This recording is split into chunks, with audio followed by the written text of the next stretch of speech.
사도신경으로 신앙 고백하심으로 아침 예배 시작합니다. 나는 전능하신 아버지 하나님, 천지의 창조주를 믿습니다. 나는 그의 유일하신 아들, 우리 주 예수 그리스도를 믿습니다. 그는 성령으로 잉태되어 동정녀 마리아에게서 나시고 본디오 빌라도에게 고난을 받아 십자가에 못 박혀 죽으시고 장사된 지 사흘 만에 죽은 자 가운데서 다시 살아나셨으며 하늘에 오르시어 전능하신 아버지 하나님 우편에 앉아 계시다가 거기로부터 살아있는 자와 죽은 자를 심판하러 오십니다. 나는 성령을 믿으며 거룩한 공교회와 성도의 교제와 죄를 용서받는 것과 몸의 부활과 영생을 믿습니다. 아멘.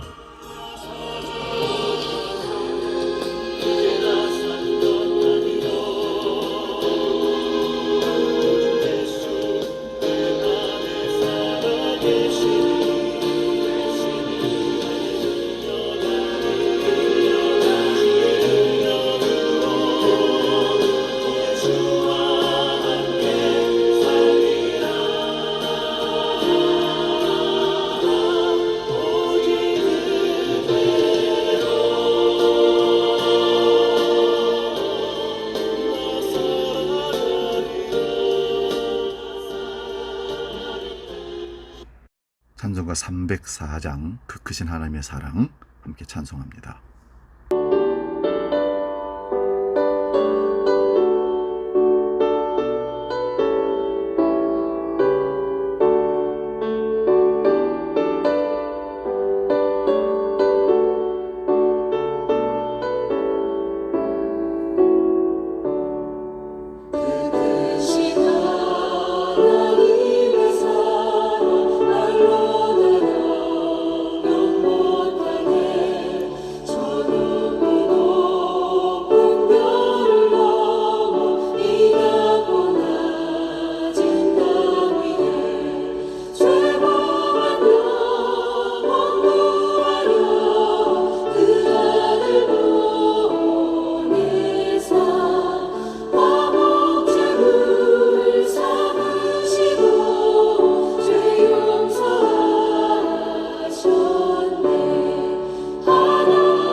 오늘 우리에게 주시는 말씀은 누가복음 13장 6절에서 9절 말씀까지입니다. 신약성경 117면에 있습니다. 누가복음 13장 6절에서 9절 봉독할 때 살아계신 주님의 음성을 들을 수 있기 바랍니다. 봉독합니다. 이에 비유로 말씀하시되 한 사람이 포도원에 무화과 나무를 심은 것이 있더니 와서 그 열매를 구하였으나 얻지 못한지라.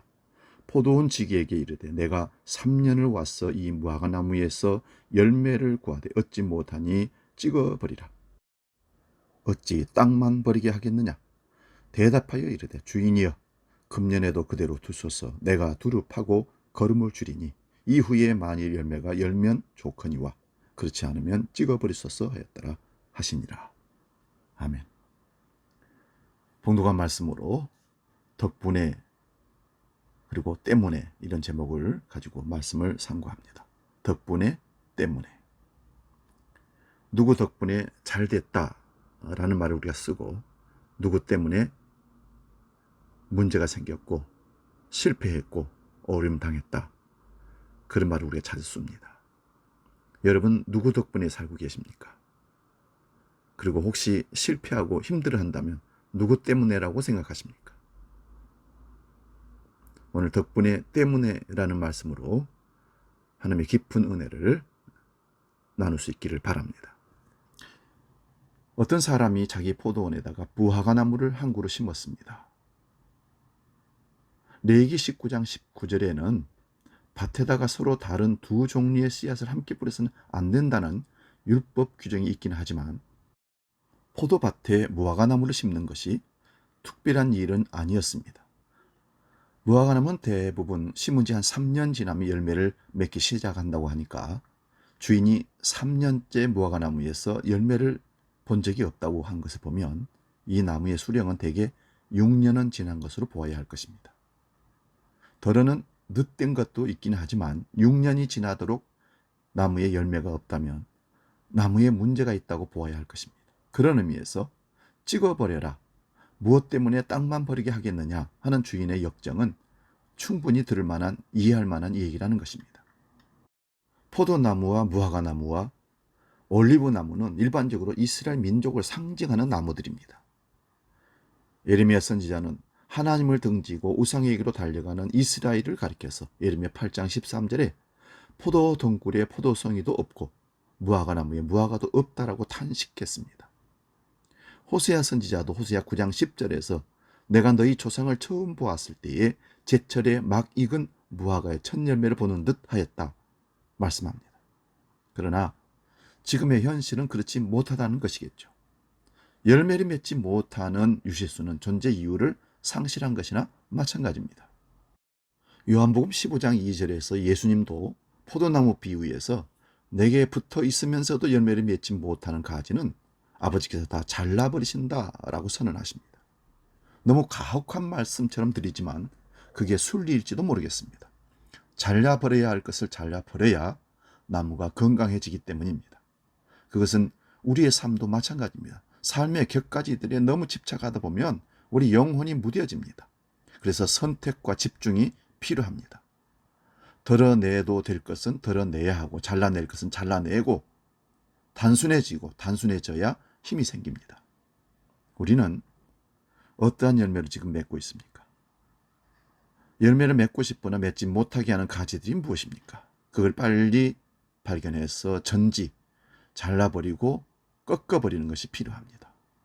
돈을 벌어서 재산을 증식하는 것도 마찬가지입니다. 버는 것도 중요하지만 쓸데없이 지출되는 것을 다 막아버리고 정리해야 돈이 모아질 수 있는 겁니다. 인맥관리 관계에서도 마찬가지입니다. 수많은 단체를 수많은 것에 가입을 해서 수많은 사람들과 인맥을 관리하고 그 사람들과 함께 지낸다는 것 굉장히 피곤한 일입니다.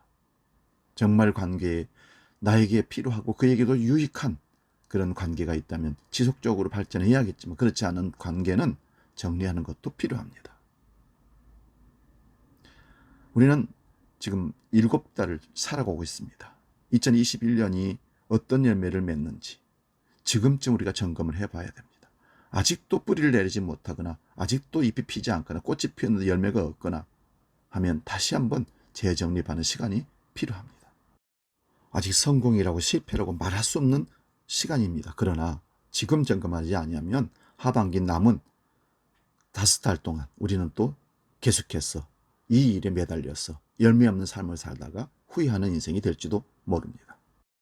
코로나를 이유로 여러 가지 핑계와 여러 가지 이유가 있어서 그래서 저래서 못한다고 합니다. 이럴 때 우리는 덕분에를 찾아내야 됩니다. 내가 지금 그래도 여기 버티고 살아가고 있는 것은 누구 덕분인가? 무엇 덕분인가?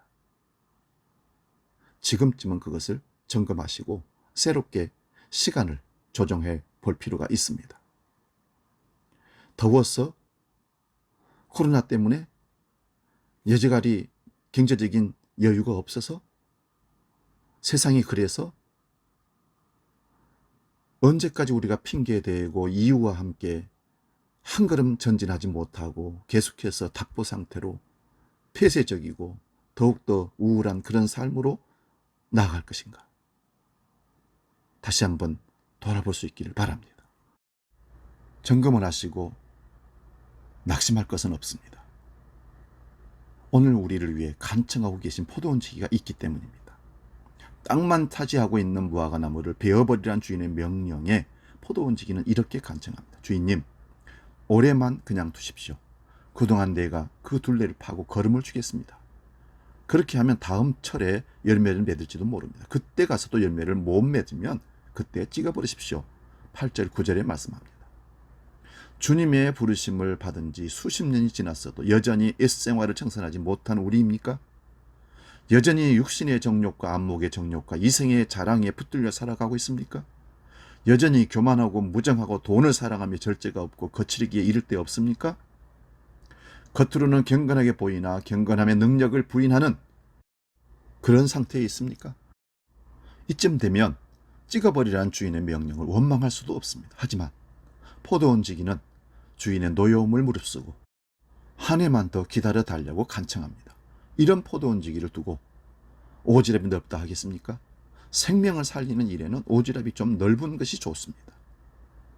그는 지금 버림받을 위기에 처한 나무를 위해 주인의 노염바디가 될 각오로 하고 주인께 간청을 하고 있습니다. 나무를 살리기 위해 그는 포도원을 돌보는 힘겨우는 일에 무화과 나무를 잘 가꾸는 일까지 떠맡고 있습니다. 물론 그가 그럴 수 있는 것은 주인의 선하심에 대한 신뢰가 있기 때문에 그렇습니다. 간청하면 들어줄 거라는 믿음이 있었습니다. 물론 이 비유에서 말하는 포도원지기는 예수님 자신을 가리킨다고 보아야 할 것입니다. 물론 성령일 수도 있겠습니다. 이와 같이 성령께서도 우리의 연약함을 도와주십니다. 우리는 어떻게 기도해야 할지 알지 못하지만 성령께서 친히 이루다 말할 수 없는 탄식으로 우리를 대신하여 간구하여 주신다고 로마서 8장 26절에 말씀합니다. 그리스도 예수는 죽으셨지만 오히려 살아나셔서 하나님의 오른쪽에 계시며 우리를 위하여 대신 간구하신 자시라. 로마서 8장 34절에 말씀합니다. 열매를 맺지 못하면서도 우리가 살아있는 것은 여러분 전적은 하나님의 은혜입니다. 우리는 오늘 이 말씀에서 예수님은 믿음이 무엇인지를 우리에게 가르쳐주고 계십니다. 믿음은 타자에 대한, 다른 사람에 대한 온전한 사랑과 하나님에 대한 신뢰의 양면을 가지고 있습니다. 신뢰가 없는 믿음은 불가능하고 이웃에 대한 사랑이 없는 믿음은 공허합니다. 성경에서 예수님의 칭찬을 들었던 사람들은 누굽니까? 여자가 낳은 자 중에 가장 위대하다고 했던 세례자 요한입니다. 이스라엘 중에 이런 신앙을 보지 못했다고 칭찬받은 로마의 백부장입니다. 죽음을 앞둔 예수님의 머리에 향유를 부었던 여인입니다. 딸의 치유를 위해서 자신을 주인의 식탁에서 떨어지는 빵 조각 주워 먹는 강아지의 개에 비유했던 그 여인, 가나안 여인이 바로 칭찬받은 믿음의 사람입니다. 그들에게 한 가지 공통점이 있다면 그것은 남을 유익하게 하기 위해서 어떤 수고와 멸시조차도 감내할 수 있다는 것입니다. 그런 믿음이야말로 기적의 통로입니다. 지금까지 우리는 열매를 맺지 못한 것이 누구 때문이라거나 무엇 때문이라는 핑계를 대면 그렇게 살아왔다면 이제는 덕분에 사는 삶이니 이제부터는 값없이 베풀어진 사랑에 대한 빚 갚음 그런 마음으로 살아야 할 줄로 믿습니다. 좋으신 그 하나님, 그분 덕분에 주님이 하나님께 다시 한번 우리를 위해서 간청하시는, 성령이 간청하시는 그 기도 덕분에 우리는 살아있습니다. 이제 누구 때문에란, 무엇 때문이라는 것을 버리고 덕분에의 삶으로 인생을 화려하고 행복하고 멋지게 다시 피워낼 수 있기를 축원드립니다. 기도합니다. 살아계신 아버지 하나님, 우리는 주님 덕분에 살고 있습니다. 하나님의 은혜 덕분에 여기 있습니다. 늘 덕분에 그 신앙으로 우리 인생을 다시 피워내서 열매 있는 인생, 복된 인생 2021년 남은 기간이 되게 하여 주시옵소서. 이제는 우리 주 예수 그리스도의 은혜와 아버지의 크신 사랑과 성령님의 감동, 교제 역사 충만케 하시며 아침 예배로 덕분에 인생을 살기로 결단하며 나아가는 모든 믿음의 식구들 머리 위에 영원히 함께 계시기를 간절히 축원하옵나이다. 아멘.